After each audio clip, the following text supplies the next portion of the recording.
Henry Caesar adalah seorang insinyur. Pada sebuah kesempatan, ia bertanggung jawab mengawasi rencana pembangunan sebuah proyek besar di sebuah kota di Amerika. Suatu hari, terjadilah hujan lebat dan angin topan yang merusak beberapa proyek yang sudah selesai dibangun. Topan itu sedemikian hebatnya sehingga truk untuk mengangkut tanah pun tertanam oleh tanah. Setelah banjir menyurut, Henry datang memantau keadaan di lapangan. Ketika tiba, ia melihat para pekerja sedang murung dan menghela nafas serta menggelengkan kepalanya.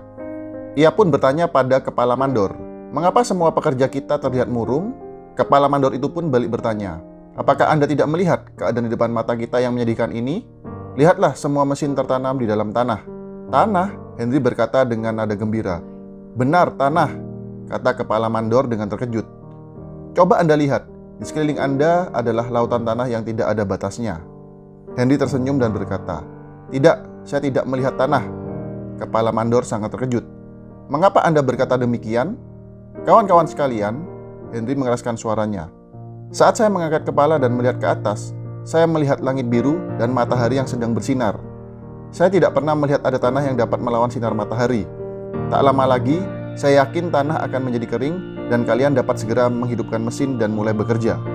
Pesan dari cerita singkat ini adalah, jika kita mengalami kejadian yang tidak dapat diselamatkan lagi, tidak membantu apabila kita hanya bersedih.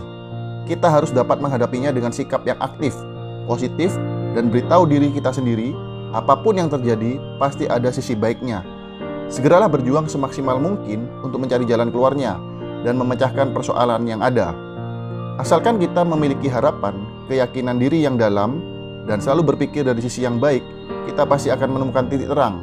Kesulitan dan musibah apapun yang kita hadapi, kita harus berdiri dengan tegak dan berani menghadapi hidup dengan terus melangkah ke depan, karena masa depan yang lebih baik menanti kita.